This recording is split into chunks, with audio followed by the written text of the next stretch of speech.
This is Coach Lee with my xbackcoach.com, and this video will probably come as no surprise to many of you given the circumstances of the day. And that is, should you contact your ex during the coronavirus pandemic? Take a quick second and click the subscribe button below so that you can be notified when I have more videos on relationship dynamics, breakups, marriage, and mindfulness. So if you have been broken up with and you're wondering if you should contact your ex because you are probably wondering how they're doing. Do they have coronavirus? Are they taking precautions? Are they scared? It's perfectly normal for you to be wondering those things because you care about this person. They are probably wondering the same about you, unless you broke up on very bad terms. But if it was a breakup because maybe the spark had gone, they told you they need to work on themselves or some other kind of cliche breakup, then they're probably still wondering about you, they still care about you, they just don't feel the same level of emotional attraction that they did and that they would need to want to have a future with you. Now, all that's subject to change. You can see my videos on getting your ex back and on no contact. This is a little bit of a different type of video. So while it is perfectly normal for you to wonder about them, also it is important for me to tell you that before you do contact them, that you should be honest with yourself and really examine your reasoning. Are you using this as an excuse to have contact with your ex because it would feel good? Because with the way the media is handling this, it seems like when there is a new case, it's reported. And so if there was a case in your area or the area where your ex lives, you might be able to know it anyway. But at the same time, it's still going to be very normal to wonder about them. And I'm not opposed to you reaching out to check on them during a time like this, especially when we're dealing with so many uncertainties, where because of this virus, even though the fatality level, based on what we're being told by the Center for Disease Control, is somewhere below 3% or 2%, meaning you have a 97 or 98% survival rate, the fact that it is so contagious, which would mean that it could spread to people who are more vulnerable to be in that fatality range, and then we have an overwhelmed medical system because it spreads so fast, that's the real danger. And so that's what we're panicking about. That's why world leaders, including the president and others, are telling us to stay home, to wash our hands as much as possible, to be smart, not to be in crowds of 10 or more, and to practice social distancing or isolation. And so we're probably going to be on our phones a lot more than even normal, which brings the temptation and the question about contacting our ex. Keeping my breakup coach hat on, I can tell you that if we're being strategically sound here, it would still be better if your ex reached out to you. So keep that in mind. If you do reach out to your ex to check on them, to ask if they're taking precautions or if they're healthy, or if they're having difficulty getting essentials, because obviously we don't want anyone to go hungry. It's very interesting times that we live in. If you do reach out, just be sure to keep it on topic, to keep it casual, and to keep it about the matter of checking on them and letting them know that you're okay too, or whatever is going on with you. Avoid the temptation of trying to sneak in a meetup. If it comes up, it comes up. If things are going really well and your ex is texting back and they're even playful, or they seem really happy to hear from you, or they want to talk on the phone, or they suggest meeting up, great, go for it. And even in that situation, if things are going that well and you want to just say, we should get coffee sometime, kind of a casual mention like that, and then they say, yeah, that would be great, then just say, okay, I'll have some availability in the next week or two. Let me know what day works for you. But again, that's only if it's going exceptionally well, as in they keep the conversation going.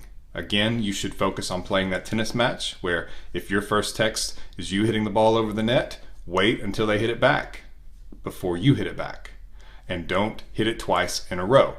Make sure they're carrying the conversation, because it can start looking like you might be using the coronavirus as an excuse to reach out. And see, that's where the danger is that we don't want them thinking that you just use this as an excuse to reach out and wow, you're still so interested and they could get you back at any second, because that could undo your progress. That's why in such a time as this, where I'm not Opposed to you reaching out, where I don't think it's a mistake or that it could really hurt your chances, I will say be careful so that you don't look like you are being opportunistic and that you're just trying to reach out and using the coronavirus as an excuse. Avoid the very appearance of that, because we don't want your ex thinking that they could get you back easily, that that's what you're doing, because it can come across as cheesy, and it can also make them think that there's no risk of losing you and that you can't stay away, and it will feed their ego more, raising that gap between their level of emotional attraction to you and yours, meaning yours is much more than theirs, or that their perceived level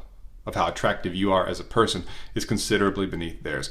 And the more that you let someone know how attracted you are to them, especially when they've broken up with you, so they're pulling away, that's when you can make that gap much larger, which only exacerbates the problem, makes them feel like they are even more attractive than you and that you are not as attractive, and you don't want to be there.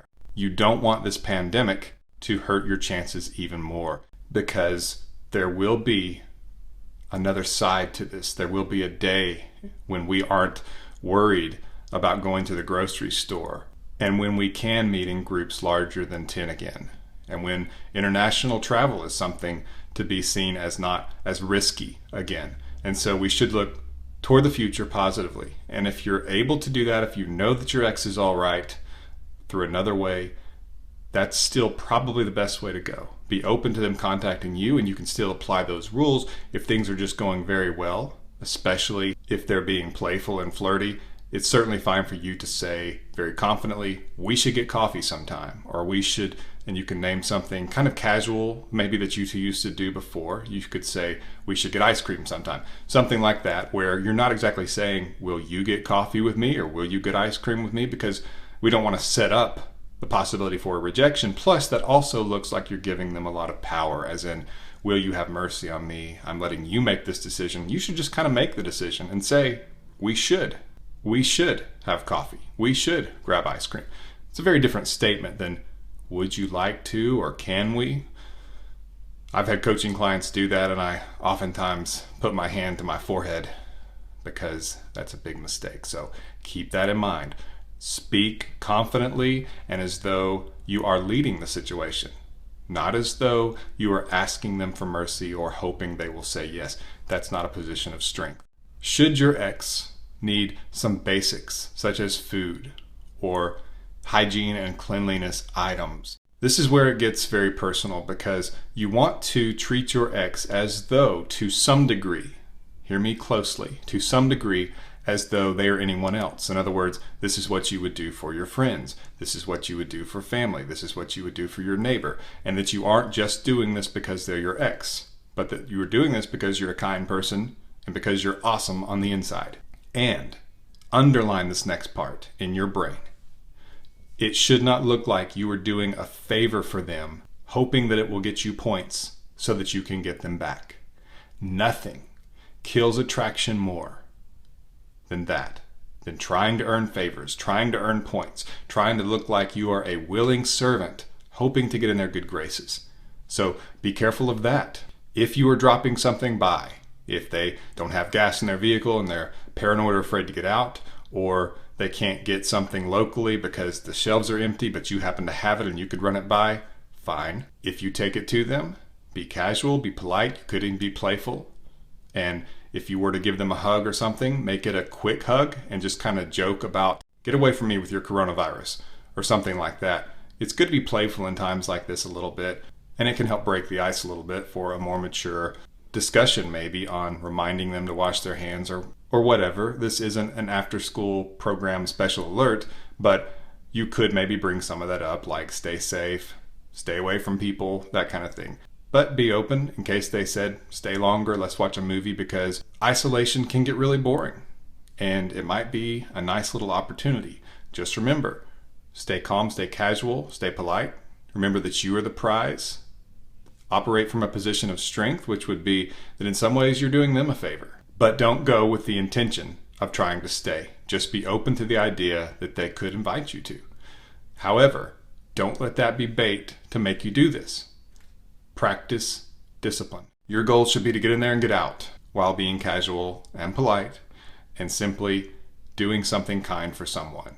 Not just because this person is your ex and you're trying to score points with getting them back. It's normal for you to be wondering about your ex and to look back fondly on times when we were in more certain days, or so it seemed, and when things were going well between the two of you and you had someone to depend on and you weren't alone, and when this crisis wasn't here for you to face seemingly alone, if that's what it feels like. There are some ways, as I discussed in other videos, where you can delay yourself, and that's important because if there's a way you cannot contact them, that's usually better. Now in this case, you need to know how they're doing if there's some risk, and I get that. But if you can delay it, just say, I'll wait till tomorrow. Or you can contact other friends, maybe try to get some small get-togethers. Remember, no more than 10 people, or if it's someone close by, maybe they come over for a movie. Obviously follow the health experts' guidelines here. I'm just saying that you can try hobbies, you can try other distractions just to keep you from any possibility of using this as an excuse or a way to justify contacting your ex, because no contact is still ideally the way to go. It's uncertain times, and this is a little bit of a different situation, so I don't see much harm in just checking on someone, especially if you treat it as, I would ask anyone this, I'm just checking on people that I have a connection to, that I care about, and try not to make it into a big deal or an emotional moment. It's very important. You be confident, casual, and be encouraging. Try not to be a downer. If they are talking about how awful it is and how scared they are, you be the encouraging light. Say there will be a day when things will be better, that things are being done so that this doesn't get as bad as it could be, like in other countries, like in Italy, where they've had such a hard time. And to those of you in Italy, I do wish you Godspeed and good health, and that this will pass as quickly as possible. Please subscribe to my channel. And in conclusion to this video, I just want to wish you all health and safety and brighter days ahead. This has been Coach Lee with myexpatcoach.com. Thank you for watching.